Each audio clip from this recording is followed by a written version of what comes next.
Algunas escenas de este programa han sido recreadas.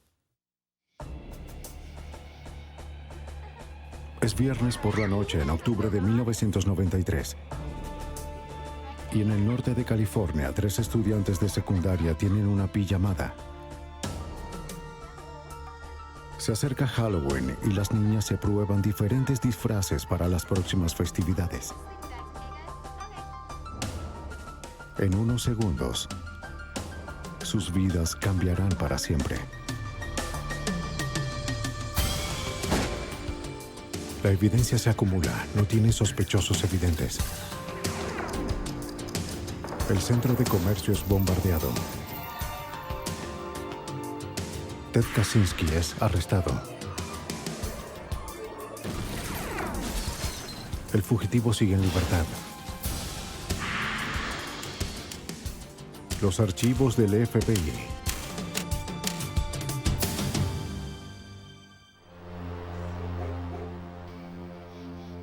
Polly Klaas, secuestrada. 1 de octubre. Polly Klaas y Gillian Pellan esperaban a otra amiga fuera de la casa de Polly en Petaluma, California. Hola. Hola, Kate. Sí. Eran alrededor de las 8:30 cuando Kate McLean y su madre llegaron. Las 3 niñas estaban listas para divertirse. Era viernes. Había helado en el refrigerador y se quedarían despiertas toda la noche. Esta iba a ser una fiesta. Vamos a hacer la fiesta. Tengo algo especial. Sí, vamos a divertirnos.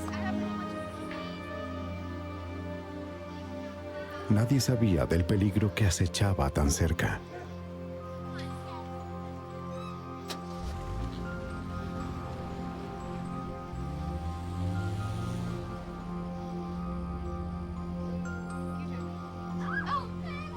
Las niñas estaban en la habitación de Polly, pero no podían evitar hacer ruido tan fácilmente. Voy a ganar. ¡No! Alrededor de las 9:45, la madre de Polly, Eve Nicole, fue a ver a las niñas y les pidió que bajaran la voz. Estaba sufriendo de migraña y quería acostarse temprano.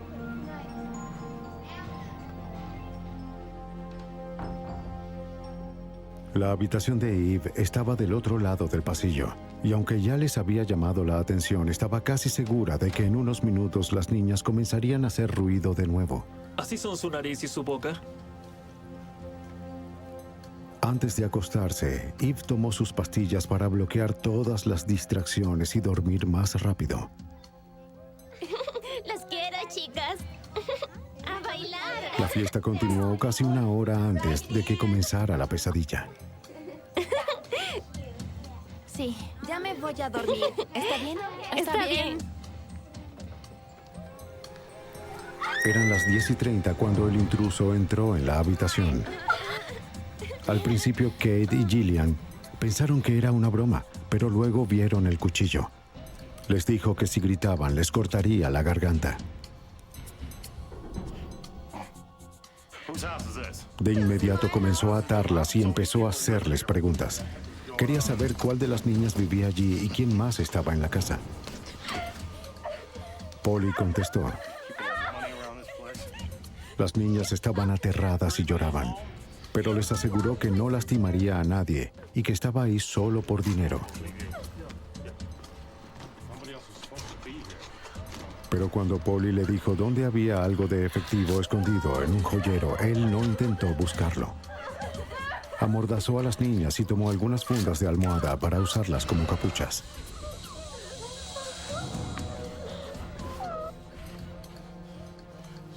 Hizo que Polly se levantara y les dijo a las demás que contaran hasta 1000. Dijo que para cuando terminaran, ella estaría de vuelta.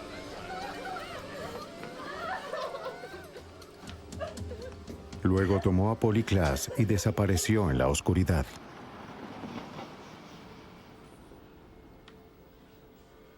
Los oficiales de la policía de Petaluma aparecieron en la escena luego de que las niñas lograran liberarse y despertaran a la madre de Polly. Llegaron en minutos. Los investigadores entraron a la habitación y comenzaron a revisar. La habitación estaba desordenada y daba la imagen de los eventos que habían ocurrido minutos antes.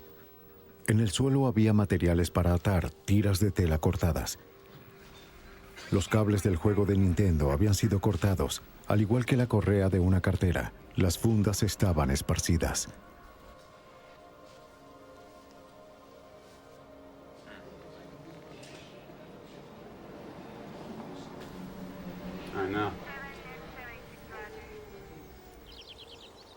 Lo que vio el detective de la policía de Petaluma, Mike Mies, no fue alentador. Recuerdo que estaba en la entrada de la habitación de Polly, viendo las pocas bolsas de evidencia que habíamos podido recolectar y pensaba que eso era una cantidad muy pequeña. Y le dije a mi compañero Larry Pelham, tomemos la alfombra. Respondió, ¿por qué? Y le dije, no sé por qué, pero tomemos la alfombra, no tenemos suficiente evidencia. Hola. La policía necesitaba ayuda urgente. Por fortuna ya venía en camino. Luego de haber sido contactados por la familia Class, el FBI ofreció sus conocimientos. ¿Qué tal si ya hablaron con la madre? Sí. Poco después de la medianoche, el FBI llegó a la casa de Polly Class. Por lo general, el buró se encarga de secuestros y con 800 casos por año cuentan con mucha experiencia. Debido a que era cercano a la comunidad y experto en casos de secuestro, el agente especial Ed Fryer se convirtió en el investigador principal, pero él sabía que algo en este caso era diferente. Tenía todas las características de un caso de secuestro por extraños, porque las declaraciones de las niñas eran consistentes. Los casos de secuestro por extraños son los más difíciles de resolver, según mi experiencia, porque no hay relación entre el perpetrador del crimen y la víctima, o la familia de la víctima, o alguien que puede estar asociado a ella. Es decir, normalmente es un acto al azar. Sorpresivamente, la gran mayoría de los secuestros involucran a miembros disgustados de la familia. Y aunque los padres de Polly estaban separados, su padre, Mark Class, de inmediato fue dejado libre de cualquier responsabilidad. Estaba llorando. Los secuestros que involucran a completos extraños son extremadamente raros y les deja poco a los investigadores para avanzar. En este caso, sin embargo, había testigos. Un dibujante del Departamento de Policía de San Rafael fue contactado. Durante 2 horas, Gillian y Kate intentaron describir la cara del hombre que irrumpió en la habitación. Las niñas todavía estaban terriblemente afectadas, pero lograron darle al artista una muy buena descripción. La ató. Las autoridades ahora tenían una primera idea de cómo lucía el extraño. Después de las 4 de la mañana, las niñas fueron llevadas a la estación de policía y el FBI llamó a una de sus fuerzas especiales. El equipo de recolección de evidencia. Tony Maxwell es quien dirige el grupo. Al revisar los casos a lo largo de los Estados Unidos, hemos descubierto que cuando alguien es secuestrado, especialmente un niño pequeño, por lo general va a ser lastimado dentro de las primeras 24 horas y es muy probable que en los primeros días pueda ser asesinado. Así que el tiempo es oro. En este tipo de trabajo, el investigador tiene que avanzar muy rápido. El equipo de recolección de evidencia es el encargado de proveer análisis forenses en una escena del crimen. Su única responsabilidad es recolectar evidencia. Y utilizan el equipo de recolección más sofisticado que tienen para hacerlo. Una aspiradora electrostática recoge pequeños cabellos y fibras del suelo cuando se hace pasar una carga positiva sobre una lámina de polietileno. Cualquier residuo suelto se adhiere al polietileno y este es enviado al laboratorio para una inspección detallada. Aunque el departamento de policía había buscado huellas digitales, se fueron sin nada prometedor. No tenían acceso a las mismas herramientas del FBI. La fuente de luz alternativa era un nuevo método que utilizaba un polvo fluorescente único, que al combinarse con distintas luces ultravioletas y lentes de seguridad color ámbar, podían iluminar muchas cosas que de otra manera quedarían ocultas. El equipo encontró 4 docenas de huellas digitales que la policía no pudo ver al usar las herramientas convencionales. Sin embargo, no fueron útiles, ya que se determinó que eran de la familia y de los amigos. Luego de horas de búsqueda meticulosa, algo finalmente apareció. Sí, Hola. claro, ¿Tienes estoy algo? trabajando en ello. Sí, sigo trabajando en ello. Encontré unas huellas por aquí. Parece que están completas, muy interesante. Una huella palmar que al principio parecía ser la primera pieza real de evidencia forense dejada en la escena. La huella palmar se encontró en la cama, en una de las barandas transversales de la misma, donde aparentemente colocó su mano por un segundo para apoyarse en ella, quizás para mantenerse mientras agarraba algo. Y con el trabajo que hicimos con la luz alternativa y el polvo fluorescente, fuimos capaces de verla, recolectarla y luego llevarla al laboratorio. En ese momento, la base de datos de huellas digitales del FBI, AFIS, no contenía huellas palmares, solo huellas digitales. Pero una huella palmar no atrapará a un sospechoso, solo servirá para identificarlo una vez que sea capturado. El agente especial del FBI, Mark Mershon, explica. A menudo las personas creen que con tener una huella digital o una huella palmar, de inmediato se establece la identidad de un criminal. La realidad es que en la mayoría de los casos se tiene que identificar al sospechoso y tener sus huellas digitales para compararlas con una huella sin reconocer. La búsqueda del sospechoso hizo que las autoridades vigilaran el vecindario de Polly en cada área. Al amanecer, más de 100 agentes y oficiales habían comenzado una búsqueda de 24 horas de Polly y su secuestrador. Fueron traídos helicópteros y perros, y las autoridades locales y el FBI distribuyeron boletines por todas partes. Una a una, cada casa del vecindario fue registrada. Los agentes fueron a la escuela de Polly para hablar con los maestros y estudiantes, con la esperanza de que alguien tuviese alguna información valiosa. Los investigadores interrogaron a los vecinos en parejas, preguntándoles si alguno había visto algo sospechoso esa noche. Los vecinos de Polly fueron interrogados uno a uno.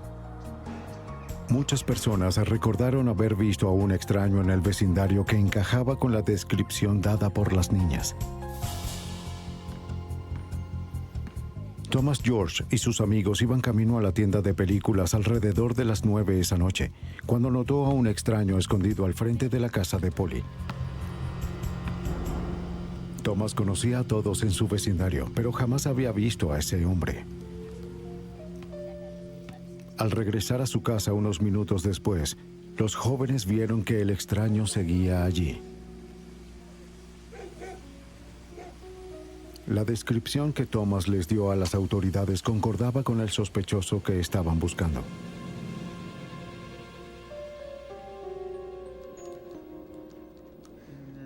Sean Bush estaba jugando videojuegos con algunos amigos que vivían en una pequeña casa alquilada justo detrás de la casa de Polly. Eran alrededor de las 10:30 cuando Sean se asomó por su ventana.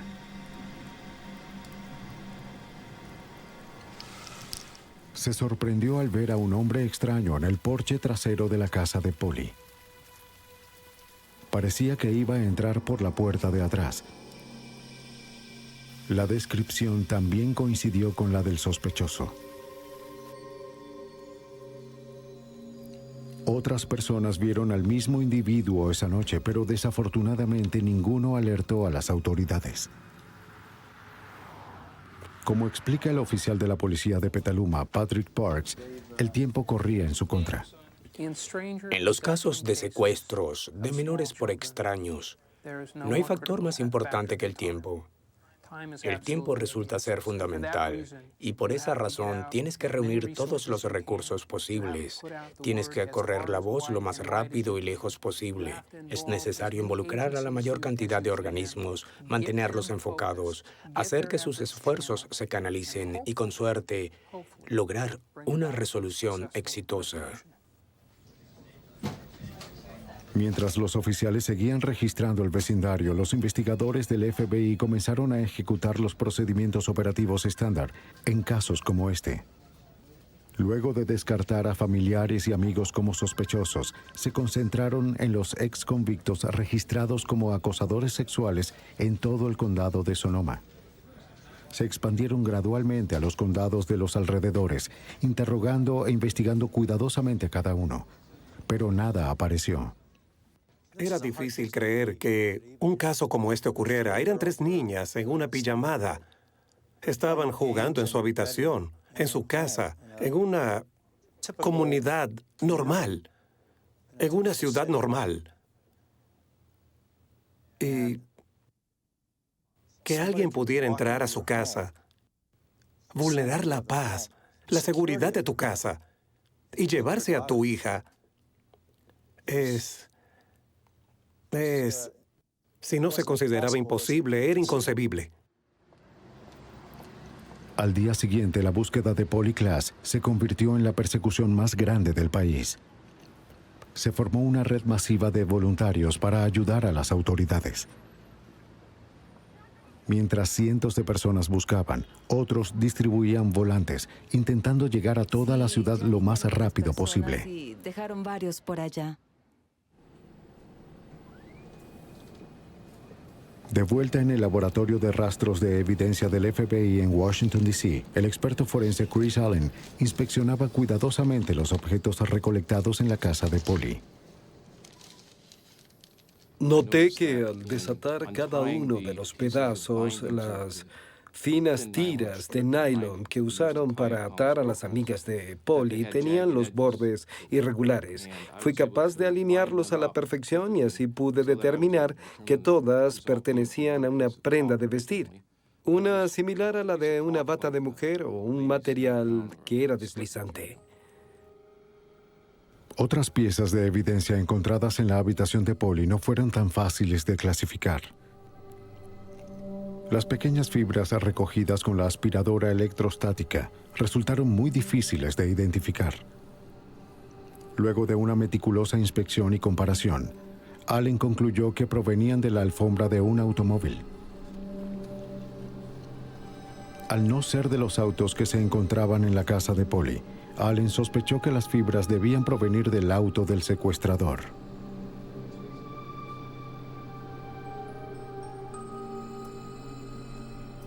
Uno de los objetos que encontró Allen se relacionaba un poco más al sospechoso. Encontré que al aspirar el área de la alfombra que se encontraba en la habitación donde Polly estaba jugando con sus amigas, había un cabello castaño oscuro que le habían quitado a la fuerza. Y digo esto porque había unos 3 o 4 milímetros de raíz en él. Era piel proveniente del cuero cabelludo que obtienes cuando el cabello es alado o arrancado a la fuerza. Si Polly había alado un cabello de la cabeza del sospechoso, era evidente que no se había ido sin forcejear. Pero ni siquiera un cabello con evidencia de ADN podía ayudar a los investigadores a encontrar al sospechoso. La huella palmar tomada en la columna de la cama le fue enviada a Michael James Smith, un especialista en huellas digitales del FBI. Al examinar la huella usando una luz láser, Smith determinó que ésta tenía suficientes detalles para fotografiarla. Pero la luz emitida por el láser le daba un color naranja y Smith necesitaba capturar una huella negra sobre un fondo blanco. Le indicó al fotógrafo cómo revertir el color para que la huella final se viera de la misma forma que lo haría en un formulario de antecedentes. Ahora era imborrable y podía ser archivada hasta que se capturara al sospechoso. Los investigadores habían encontrado evidencia sólida, pero no era suficiente. Se acababa el tiempo y Polly Klaas todavía seguía afuera en algún lado.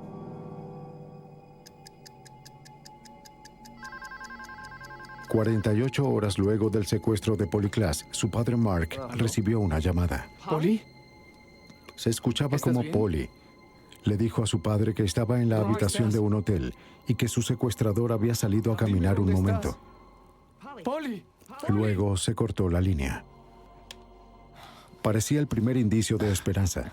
Desafortunadamente, ya que la línea de Mark no estaba preparada para un rastreo, las autoridades no podían hacer más que esperar por otra llamada.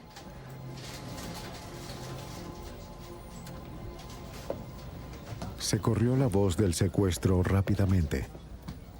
En 2 días, 50,000 volantes se habían distribuido. Una comunidad de voluntarios organizaron de inmediato un centro de comando de búsqueda para trabajar junto con la policía y el FBI. Fue un esfuerzo jamás visto en una organización. Una red de teléfonos atendía las 24 horas del día para recibir llamadas e información. La primera vez que sí lo vio. Una copia de cada pista que dieron se compartió con el FBI y la policía de Petaluma. Poco después, el centro de búsqueda había filtrado 60,000 llamadas. De esas llamadas, las autoridades se vieron obligadas a investigar más de 12,000 pistas.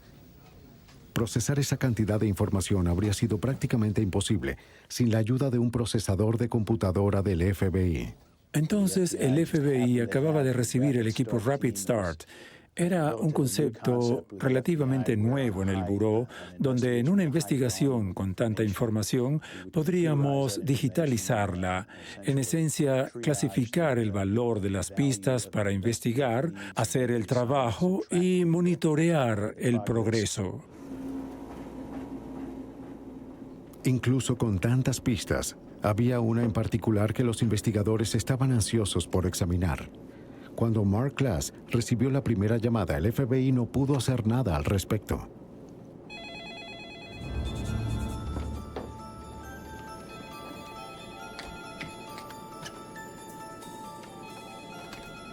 Para cuando volvieran a llamar, estarían listos. Hola. Al igual que en la primera llamada, se escuchaba como Polly, y solo pudo hablar por un corto tiempo antes de que tuviera que colgar. Pero bastó para que las autoridades pudieran rastrearla. ¡Lo tengo!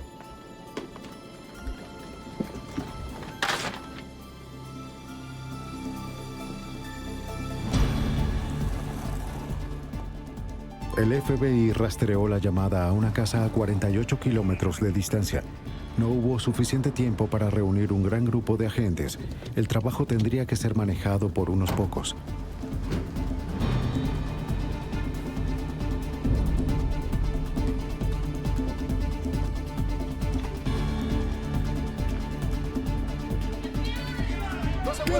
¡Quédese allí! ¡No se mueva! ¡FBI! ¡Abajo! ¡Abajo! FBI, abajo. ¡Quédese allí! No se mueva. FBI. Pero algo no estaba bien. Se trataba de una familia normal. ¡No se muevan! No había rastros de Polly o su secuestrador. ¡No se muevan! ¡No se muevan! Los agentes se percataron de algo terrible. Cuando se sentaron con una de las jóvenes de la casa, ella confesó haber hecho la llamada. Admitió que sus amigos de la escuela la habían retado a hacer la llamada e imitar a Polly. Esto es muy serio, ¿entiendes? No quería. Todo el incidente había sido una broma cruel. Este era el único indicio que teníamos después de una semana de que Polly aún podía estar viva y estábamos seguros y confiábamos en que todo esto nos daría la solución para rescatarla, pero por supuesto no fue así. A mediados de octubre, Kate y Gillian fueron llamadas para dar otra descripción del hombre que las había atado. Una muy aclamada artista forense fue traída para dibujar un segundo boceto. ¿Hay algo que me puedan decir sobre el hombre al que habían visto antes? Tenía un raro corte de cabello. La artista era conocida por tranquilizar a los testigos lo suficiente como para obtener una descripción precisa. Las niñas estaban menos tensas que aquella noche y fueron capaces de dar más datos con que trabajar. El segundo boceto fue mucho más preciso. Este lucía como una persona. Con esta descripción de su peinado, de verdad podemos decir... Volantes nuevos se repartieron de inmediato. No había tiempo que perder. Si nos fijamos en algunos secuestros por extraños, encontramos normalmente la regla de los tercios. 1/3 de los niños secuestrados son rescatados con vida, 1/3 son encontrados muertos y del resto nunca se vuelve a escuchar nada más. A eso es a lo que nos enfrentábamos en esta investigación en particular, y creo que esa fue una de nuestras motivaciones para mantener un esfuerzo continuo. Luego de haber ofrecido una recompensa por el regreso de Polly, las autoridades recibieron una llamada exigiendo un rescate de $10,000. Señora, baje del auto. Rastrearon la llamada a un edificio en Petaluma. Esta vez un equipo SWAT llegó en un gran número. No iban a correr ningún riesgo. ¿A dónde va? Espere. Deténgase. Una vez más, las autoridades y la familia fueron engañadas. Las manos en la espalda. No te muevas, no te muevas. James Hurt, de 20 años, fue arrestado por intento de extorsión y hacerse pasar por un secuestrador. Fue un golpe duro para todos. Se volvió muy frustrante. Desde luego desviaba la investigación de su objetivo principal, pero debíamos lidiar con eso. No había otra manera. No podíamos ignorar esas cosas. Definitivamente consumió mucho tiempo y recursos.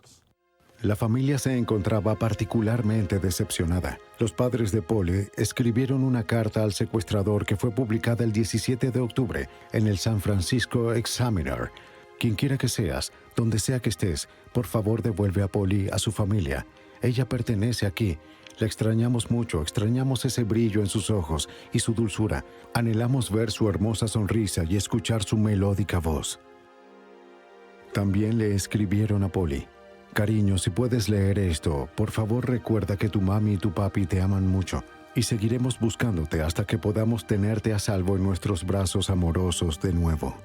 Creo que nunca perdí la esperanza.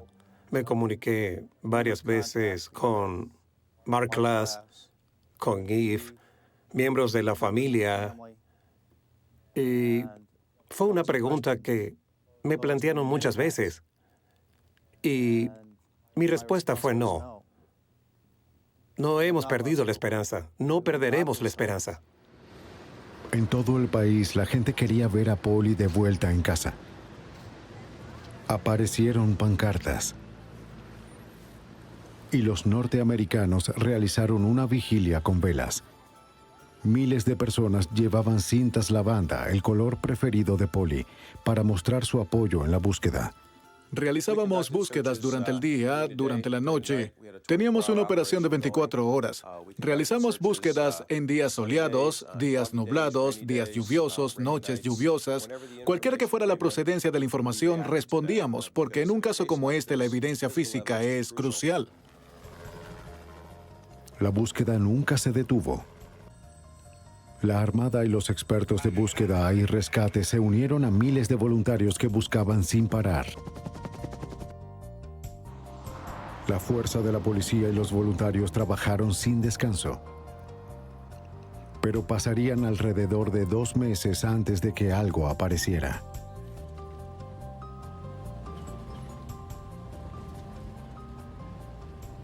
El 28 de noviembre de 1993. Fue 2 meses después de que Polly Klaas fuera secuestrada que las autoridades consiguieron la primera pista real. En el condado de Sonoma, un oficial fue llamado a la casa de Dana Jaffe. Se encontraba al final de un camino largo y sinuoso en la carretera de Pitian.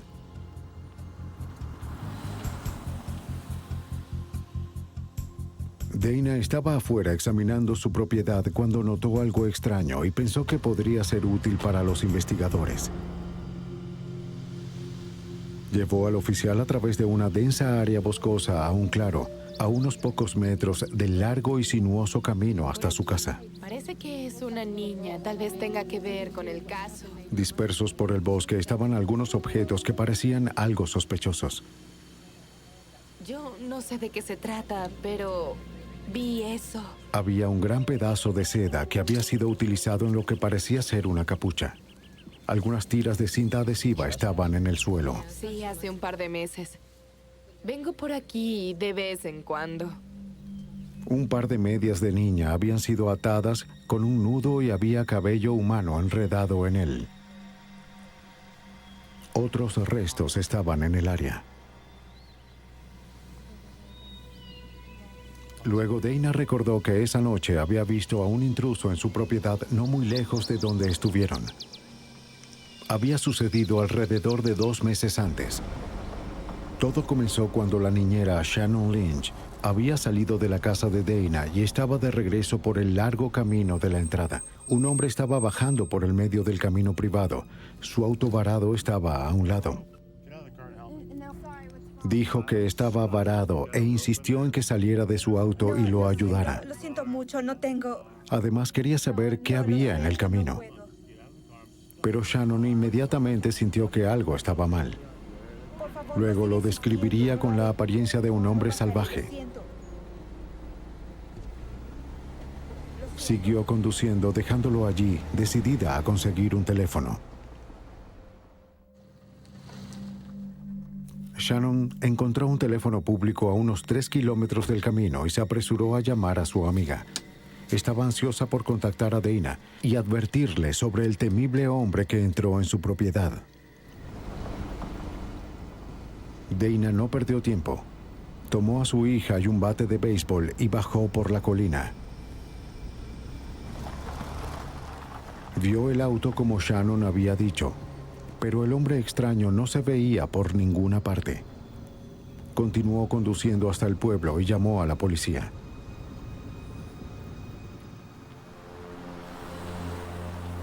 Minutos después de la medianoche, 2 policías del condado de Sonoma aparecieron.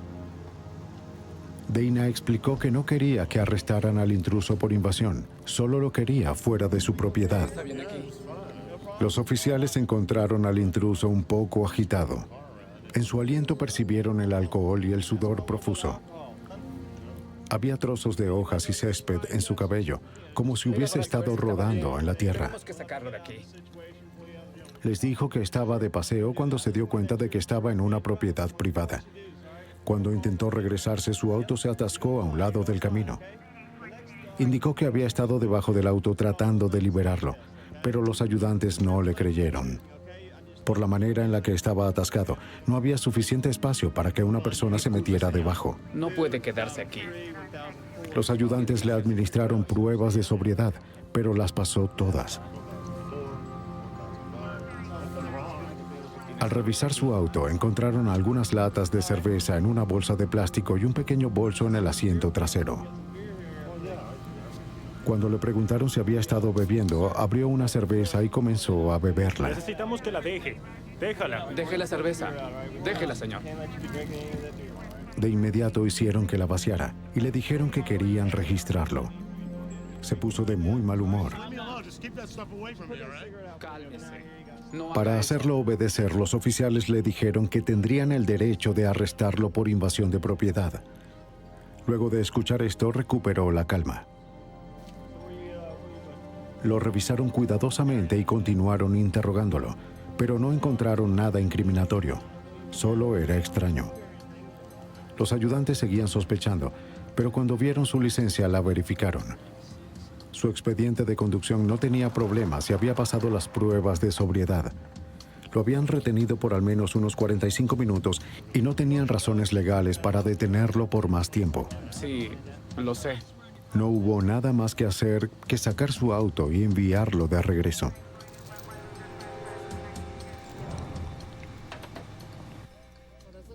Había ocurrido hacía 2 meses, la misma noche que Polly Klaas había sido secuestrada. Una capucha, cintas, un par de medias de niña, era mucho más que una coincidencia. Al colocar todo junto, el ayudante llamó rápidamente al departamento de policía de Petaluma. En 1 hora, el detective Mike Meese y el agente Ed Fryer llegaron para examinarlo. Nunca olvidaré la escena. Era tarde en la noche en ese momento. Mike Meese y yo estábamos parados en la ladera a un lado de la carretera a Pityan y empezaba a ponerse algo neblinoso. Estaba comenzando a llover.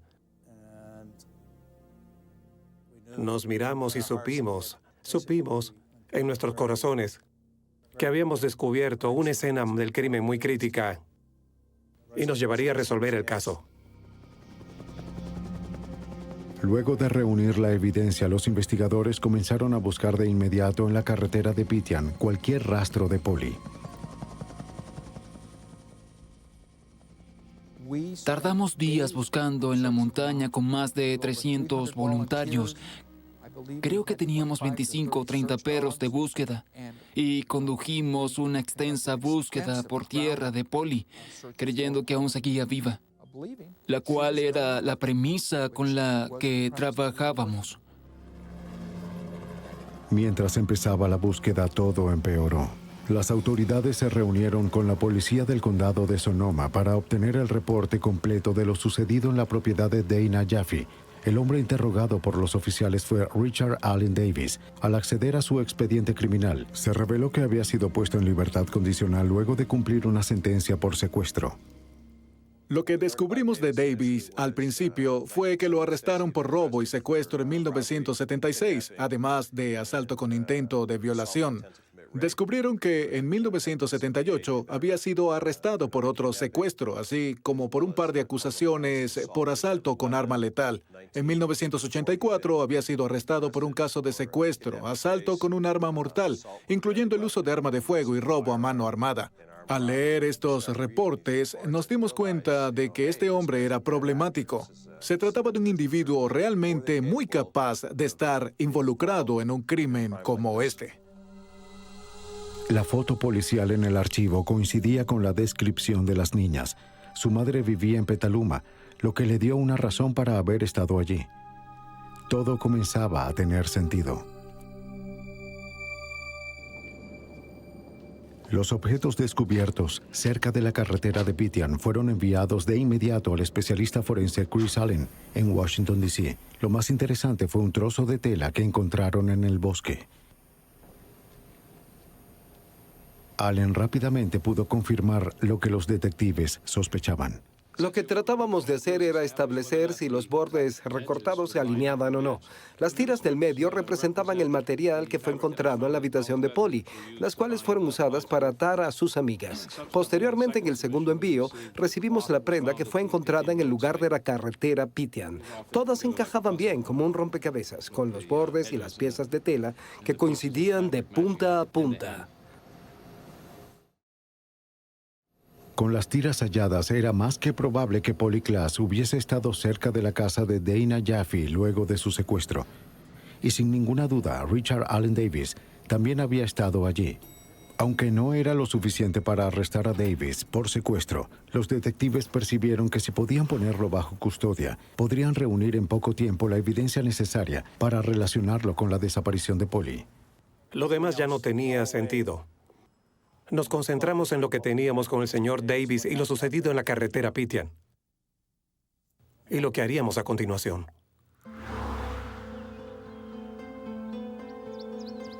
Cuando los investigadores descubrieron que Davis tenía una orden judicial por violar su libertad condicional y conducir ebrio, decidieron buscarlo. Pero no estaba en su casa cuando llegaron. Luego, un oficial que aseguraba el perímetro en los alrededores detuvo una camioneta. En el auto iba Richard Allen Davis.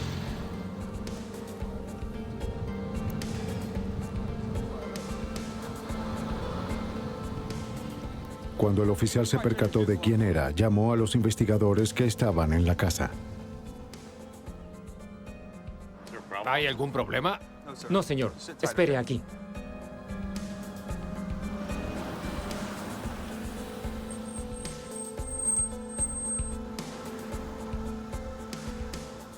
Las autoridades llegaron a la escena y el detective Mies se acercó a la camioneta y le pidió a Davis que saliera. Salga de la camioneta. Le dijo que estaba bajo arresto por violación a su libertad condicional. Escuche, soy el detective Mies. Lo arresto por violar. Es un detalle que creo que es importante para entender cómo Richard Allen Davis fue puesto bajo custodia, y es que se trató de un evento muy discreto y por qué Mike Mies fue hasta allá y lo esposó. Lo hizo de una manera muy profesional y comenzó una buena relación con Richard Allen Davis, que fue muy útil para lograr la resolución del caso. Habían pasado 2 meses desde que Kate y Gillian habían visto al hombre que raptó a Polly Klaas, pero no les fue difícil identificarlo en la rueda de reconocimiento.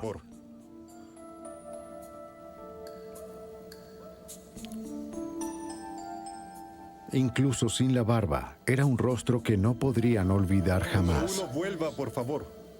Aunque había sido arrestado por violación de libertad condicional, Davis fue interrogado sobre el secuestro. Negó con vehemencia estar involucrado, pero las autoridades le hicieron saber que si quería hablar, la puerta estaría abierta. Llevé a Davis a la sala y le dije, escucha, lo que debes saber es que tenemos toda la evidencia física necesaria para el caso y solo te ves como un secuestrador justo ahora. Así que si quieres hablar al respecto, debes decírmelo. No dio una respuesta evidente, no quería hablar. Y recuerdo haber tocado mis bolsillos para buscar una tarjeta de presentación. No la tenía conmigo. Luego le dije, oye, dejaré mi nombre y mi número con aquellos hombres, es decir, los oficiales correccionales, y si alguna vez quieres decir algo, llámame. En el laboratorio de evidencias del FBI, Mike Smith comparaba la huella palmar encontrada en la habitación de Polly con otra que le tomaron a Davis desde su arresto. Esta era una evidencia crucial. Si las 2 huellas coincidían, Davis quedaría relacionado con el secuestro. Después de un análisis cuidadoso, los resultados le fueron comunicados al agente Fryer. Recibí una llamada del laboratorio del FBI. Las huellas de Davis coincidieron con la huella palmar tomada de la habitación de Polly, de la columna de la cama. De nuevo fue uno de esos momentos donde tenía mariposas en mi estómago. Una vez más supe que era una evidencia muy poderosa. Así que colgué el teléfono, había mucho ruido y conmoción en el puesto de comando. Me levanté y les pedí a todos que hicieran silencio y que aguardaran un momento. Les dije, nuestro laboratorio acaba de confirmar que la huella palmar tomada de la cama coincide con Davis. Podemos ubicarlo en la habitación. Y hubo una gran celebración de parte de todos. Las hojas volaban. Fueron excelentes noticias para todos. Lo tenemos, es concreto. Él estaba en la habitación, podemos probarlo. Lo teníamos identificado.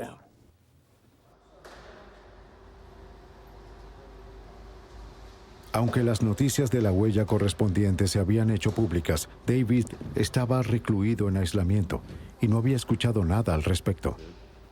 Luego, un día, un amigo fue a visitarlo. Él instó a Davis a hablarle a las autoridades y decirles dónde estaba Polly. Pero él continuaba negando su responsabilidad. Su amigo le dio las noticias que ya el resto del país había escuchado. Fue una completa sorpresa. David sabía que iba a ser imposible explicar cómo su huella palmar coincidía con la de la habitación de Polly. Solo había algo que podía hacer.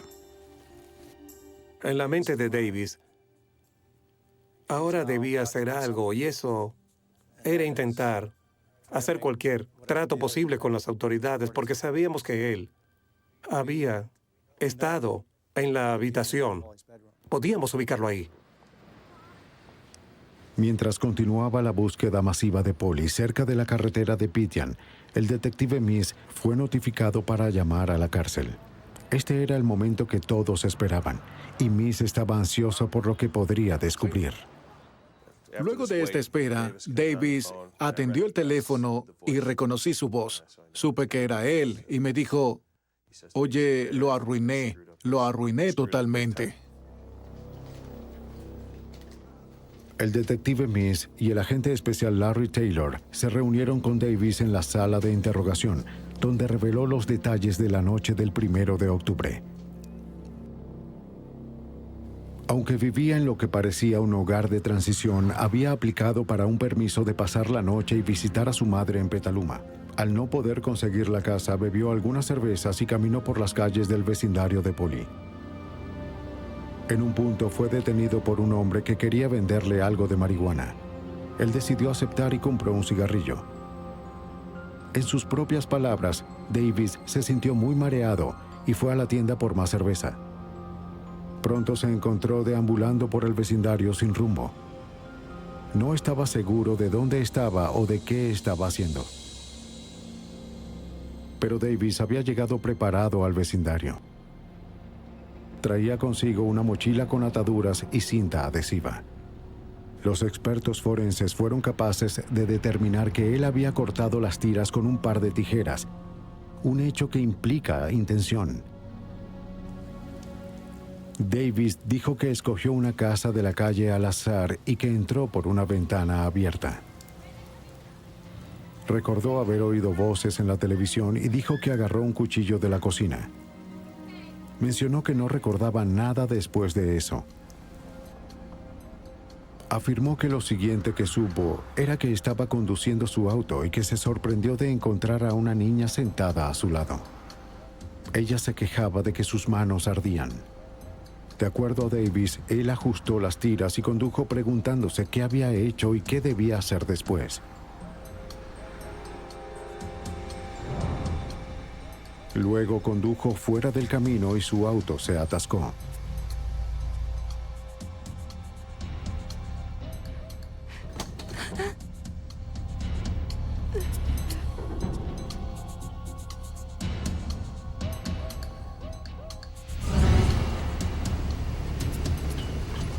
Cuando supo que ya no podría continuar, sacó a Polly del auto y la llevó por un terraplén empinado a unos 27 metros de distancia. ¡Sal de ahí! Tú vendrás conmigo. Planeaba dejarla en la oscuridad hasta que encontrara la manera de liberar el auto.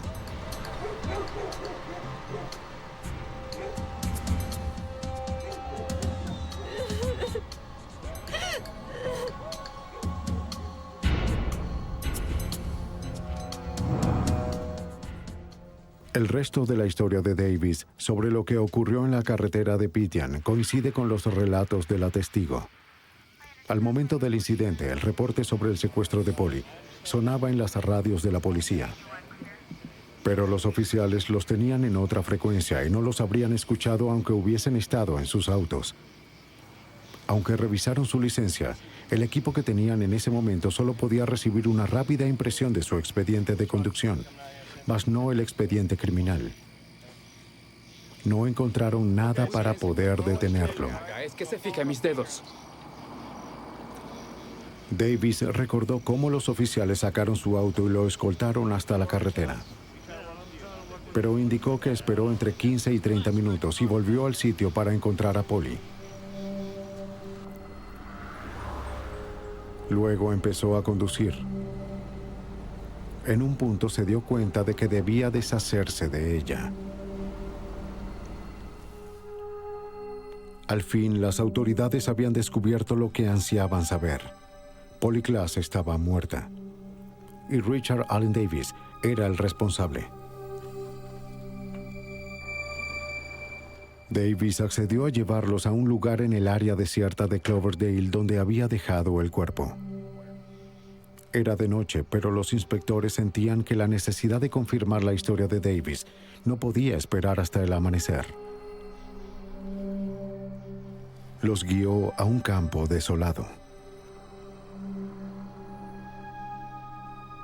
En el campo, los investigadores descubrieron el cuerpo de Polly Klaas.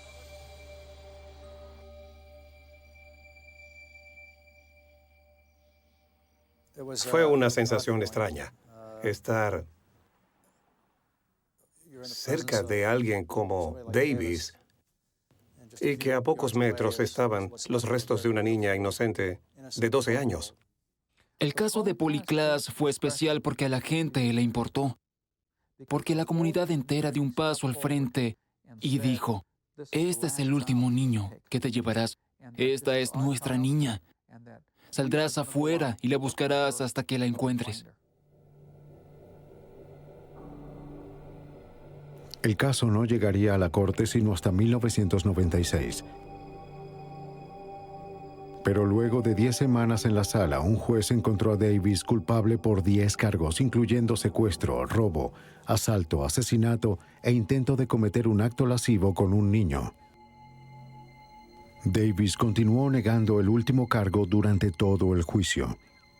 Los investigadores creían firmemente que a pesar de su testimonio, Polly ya había muerto al momento en que los oficiales lo ayudaron con su auto.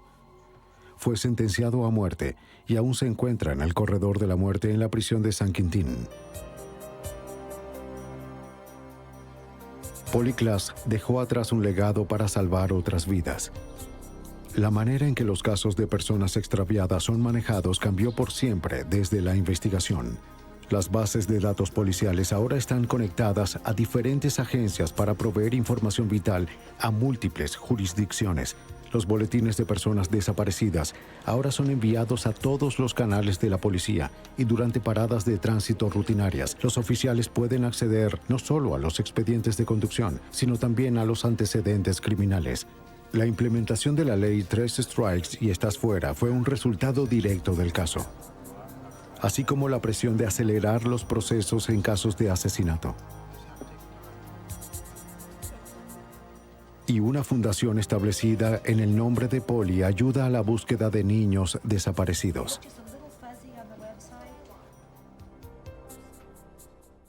El involucramiento del FBI fue crítico para llegar a la resolución de este caso. Si no se hubieran involucrado desde el inicio, es dudoso que hubiésemos resuelto el caso o que lo hubiéramos logrado tan rápido, a pesar de que pareció un largo tiempo. La singular sociedad que se formó entre la policía local y el FBI fijó un precedente que continúa hasta este día.